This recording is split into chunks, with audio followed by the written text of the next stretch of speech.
How was your rehearsals gone? Good? They're Yeah. great. Can't The wait for orchestra this one. sounds great. Yeah. Yeah, they're the band not so much, but the orchestra's awesome. Four of us. Here we go. 4 of us rock clowns are gonna ruin the whole thing. Just pull up a chair and just watch them. Well, I kept kind of being, distracted because I'd be like, oh, I'm supposed to sing here. But I don't really want to sing because I just want to watch the orchestra. Oh, really? Just sounds that good. Yeah, it's great, it's just that big symphonic sound that adds so much. Yeah. This is probably almost a year in the making, I think, from the time that it was actually mentioned to coming to fruition. And a once-in-a-lifetime experience, and we get to do it twice, which is really cool. Mark and Miles and I came to see a show here about 10 years ago when we were staying down the street doing some press for, I think it was the Blackbird record, if I remember right. And got to come here and just see the beauty of this place and the acoustics of the room and just everything. It's unlike anything we've ever played before. Our manager, Tim, it's kind of his brainchild. And he dreamt it up. I'm not gonna lie to you, he dreamt it up. It was November 24th of 2016 that the guys were playing the O2 Arena. And I just kind of brought it up and said, hey, I have this idea. It's gonna sound crazy, but hear me out. Tim Turnier, our manager, said, what do you think about doing a show with an orchestra? Right as he uttered the words, I was just like, oh man, that's a no-brainer. People before the show were like, oh, aren't you nervous? We did an interview and it's like, you guys are gonna be so nervous for you going. Like, actually, it wasn't that way. I mean, it was actually very, I remember standing at the side of the stage right before we started with Slip to the Void and just kind of having this Zen moment and feeling like everything was gonna be all right. I don't know what it was. I think once again, it goes back to those fans. I think when I looked out and saw a lot of familiar faces, people we'd seen from all over the world, it felt like we were just going in to play a show in front of our family. I think out of all the years of doing this experience is top 2 or 3 highlights without a doubt, maybe even number 1. So it's something that none of us are gonna forget. None of us have ever done anything like this before. And, that night, I don't think that Alter Bridge was 4 guys. I think it was 60 people. And that's what it took. Everyone working together, everyone from Joey Bruckman, our front of house, who did an amazing job, to Joe Eager, our lighting guy, Matt, our engineers, to, Ian and Eddie and Frosty, all of our techs. Like, everyone was firing on all cylinders, and that is what made the show. Those are the unsung heroes. Growing up, I listened to a lot of Beatles and a lot of bands from the UK and England, and had seen a lot of interviews about them performing here, and for this to come to fruition and to be a part of it, man, it's just it's very nostalgic. I mean, it's been a lot of planning. A lot of things have over the last year, going into this, playing a lot of songs that we haven't played really together live at all. Some of them.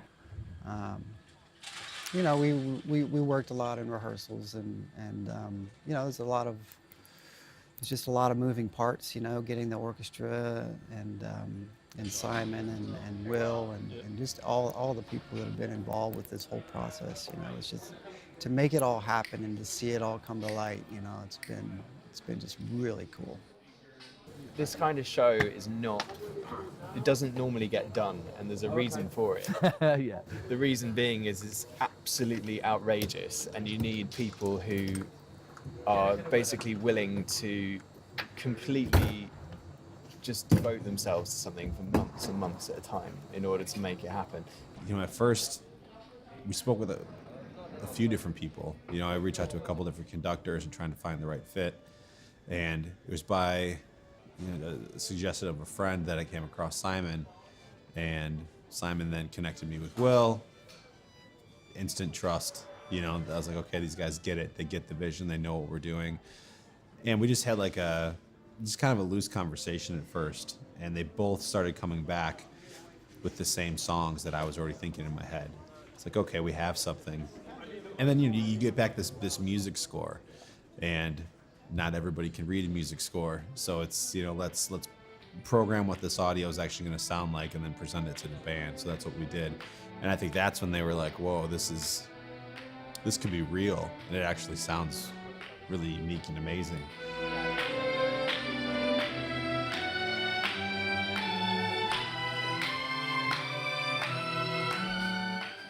You know, he would send a batch of 3, 4 at a time, and we'd have a listen. And it was hard to gauge at that point, because it really wasn't what it was in rehearsals. You know, it's kind of hard to gauge how it's going to be when you're all together.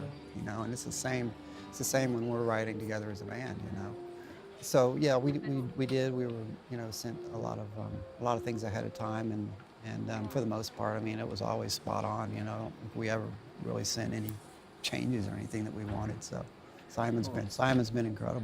So we're going to imagine for now, before we're to click, that this first bar is going to be a bar of 4/4, which is just a tam-tam. So it'll be 1, 2, 3, 4, 1, 2, 3, 4, first double bar. You know, most of the tracks, there's no pop bangers. You know, there's 7-minute tunes. So it was a lengthy process. We know the tunes pretty well.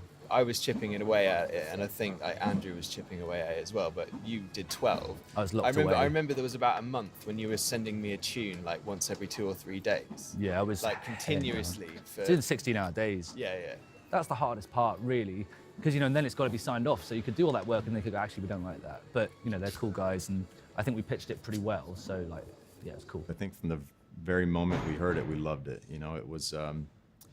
I thought it was going to be a daunting thing to sit down and take each song and be like, you know what, this oboe's doing something I don't like, or this violin's doing something I don't like, and it was never the case. I think after you hear a couple songs, you're like, let's let them have their artistic vision. Nothing stuck out to us ever, and it was all just beautiful and beautifully done, and it took a lot of the load off of us. I think we all knew that, it was really going to be next level as far as what they were going to add to what we do. But to sit back and hear songs that are 10 years old and just hear those extra parts, be added to it, it was an emotional journey, to hear something that's been your baby for so long, and then watch it grow up, I guess.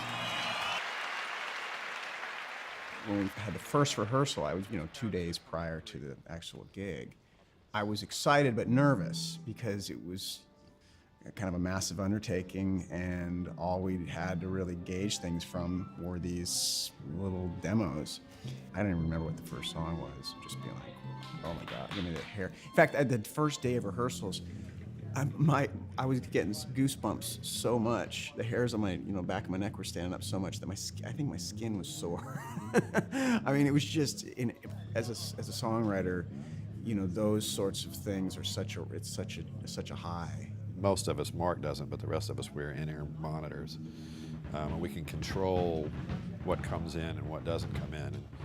And I think at first we were all like, crank the orchestra, and then halfway through the rehearsal realized I was missing fills and stuff because I was concentrating, I was listening to what they were doing. Here's the problem. I don't want to sing, I just want to watch you guys. So can I do that? Our drummer will sing. You want to sing? When I heard the word orchestra, I thought it was going to be, kind of very older, very proper, whatever the term is. Not that the Parallax Orchestra isn't, but there's an element of hipness there, which, so even just I'm talking from a visual standpoint. When I walked in the room, I go, this is cool. This isn't like stuffy or anything. This is hip. And Simon is a total rock star. I mean, the way he's got this thing that you just, is very compelling. Simon knocked it out of the park. I think he's, like Miles said on stage, he's a rock star. He's a brilliant man, and at some point we'll work together with them again. So I think that's a guarantee. Without having the Parallax Orchestra behind us, it's going to be very lonely. Our booking agent, John Jackson, he brought that up after the show. He's like, so Miles, what are you going to do when you look back and the orchestra isn't there? And I was just like, man, that's a good question. I never thought about that. Maybe we'll try and get like a bunch of cardboard cutouts and stick it back there just to make us feel better. We're gonna have to up our game a little bit, you know, because it was all just pure magical between the crowd, between the orchestra, between ourselves, and the mix between the whole room. It just felt like everybody was one big cohesive unit. Even speaking with everybody in the orchestra, they had, some of them said, the best night of their lives, and you could look back and see them really digging into their instruments. You know, I'd love to see the passion in people when they play, and they were all going for it. So, and we all had said at the little after party we had that everybody's just dying to do it again. So.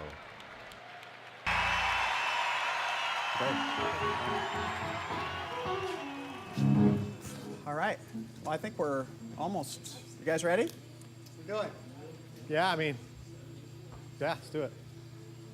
Having the full vision of what it needs to be, getting that all in place without ever having my band meet these other 41 people that they're going to be making music with until 2 days before the biggest show of their life was stressful, to say the least. Felt like the weight of the world was on my shoulders for sure. And I remember we got into that room, you know, we rented a warehouse, set up the stage, set up everything. And the very first song that they played was Slip to the Void. And it starts off with the drone, and Miles is singing, and the orchestra starts, and you just kind of feel it. And I'm like, okay. And then there's the part where, you know, Flip does his count, and then the whole band comes in. And this is the first time they go to do the count, they all go to come in, and it just doesn't happen.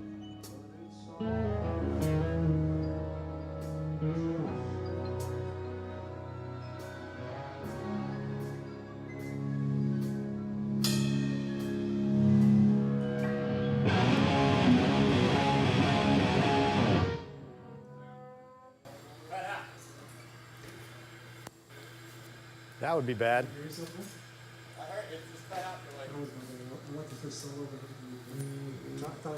And we crash.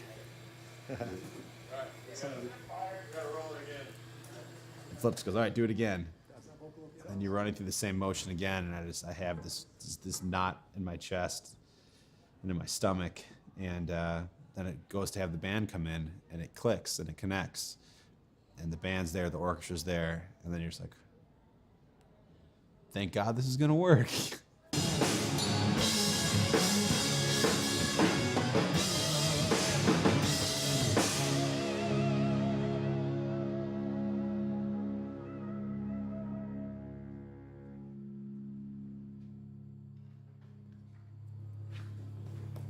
awesome. Really good. It's awesome. My hairs are standing up on my arms, so that's good. Really good. People might think we rehearsed the hell out of this, but we rehearsed each song maybe once with the orchestra. And then we went back over counting in every song and making sure that we're all starting at the same time. So that could have been the biggest factor that could destroy the performance. Everybody had to know when to come in. And from there, we just play it through. But we thought we would go into rehearsals and play through this set multiple times each day. But we really only got through it once. So thank goodness it turned out the way it did.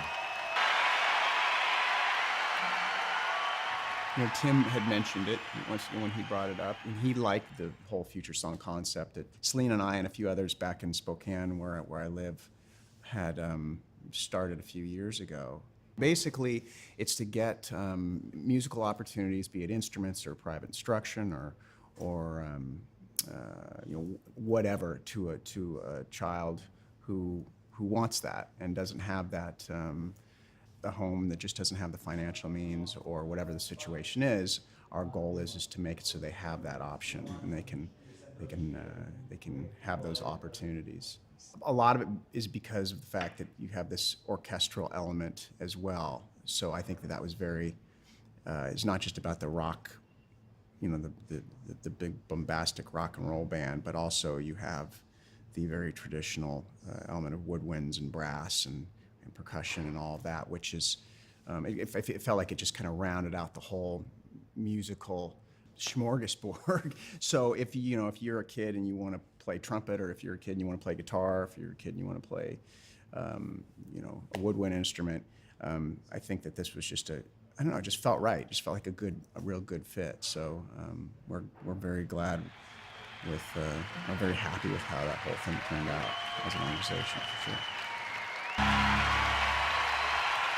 There's a lot of these songs that aren't in our normal set list, and it just seemed appropriate for these type of, the Words Darker Than Their Wings and Last Heroes and Fortress and all these longer, more epic type songs that, having an orchestra behind us would really just take those songs to the next level and give something, fans that have been seeing us for years and years and years, something special, as much for them as it is for us. We're the ones that we need, like the ones that we don't normally do. I thought Words Darker was awesome. I'm still really nervous about it. Why? It's just, I don't know what it is. It's just, I think it's because I just know all the parts that are missing, and it just, from where I'm standing, it's just like, I just want to go to sleep. Really? Yeah. So maybe it'll help. I want to hear it I want to go and hear what's going on with those guys. Yeah. Yeah. Words sounded awesome. Yeah, maybe just gonna mix. Just need to get. That's actually one of my favorites. Yeah. Yeah.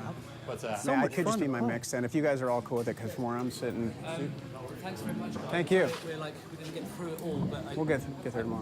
sort of thought we might not. Yeah, yeah. There's a lot to do, but smash through the rest tomorrow, top Okay. and tail, work it all out. Great. As long as you guys are feeling happy and Yeah. confident and It's great. stuff, Yeah, it's I great. think it's going to sound Yeah, I think you guys sound awesome. It's gonna be great. We still have some things to work through amongst the four of us, but yeah. We'll make sure they're all leveled out. Okay, great. But been a good day. Awesome. Good job. Yeah, good job, man. Fantastic. Thanks, Simon. All right. Words Darker Than Their Wings was a song that we've never played before, ever. And it's been one of our favorites, especially me and Scott Phillips. That's been one of our top 3 Alter Bridge songs since we wrote it. And it's just one of those songs that we've been trying to play live. And, Miles was always kind of pushing back about it. And finally, with this orchestra, he said, that this is the perfect time to do it. And we did it, and it was the biggest reaction of both nights.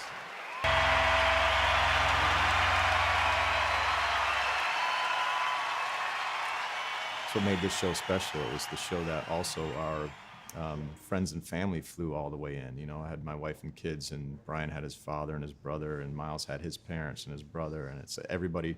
Nobody usually flies out to see us unless it's one person here or there, and it's never one big event that everybody flies to, and this was that event. To have all of our families here, it's kind of calming too. It's kind of like, oh, family's here. And go get that little hug, and it's gonna be all right.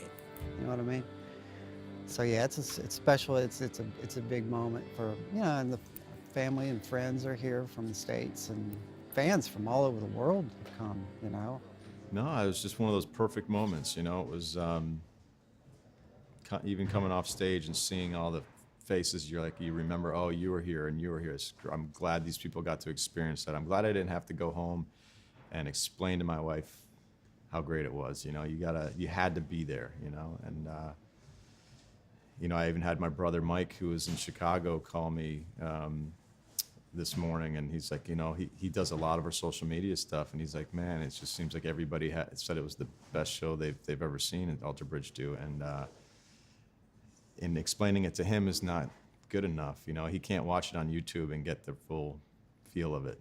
So hopefully, we've captured enough of it to get it close to the real thing.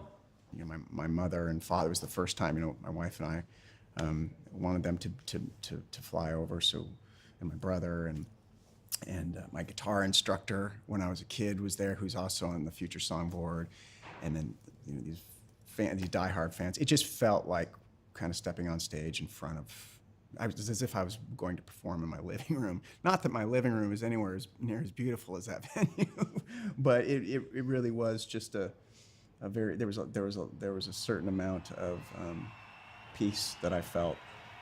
It was a beautiful, beautiful 2 nights for sure.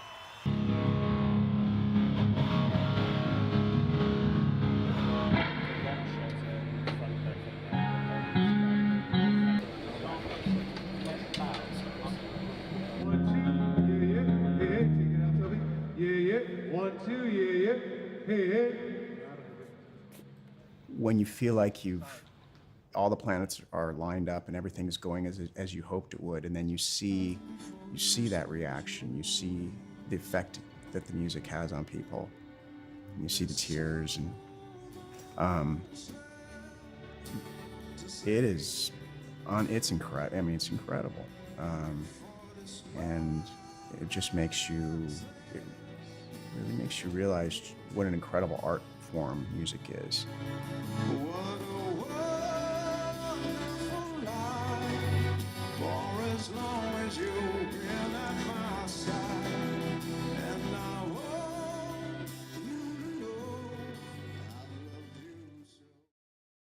It's such an honor to see, you know, when somebody comes and says, I'm from Israel, or I'm from Poland, or I'm from Russia, or I'm from Australia, New Zealand. We had every people from all around the globe there at this show. And it's not just people from the UK or from America. I mean, it's from all over the world. I mean, I see all walks of life out there.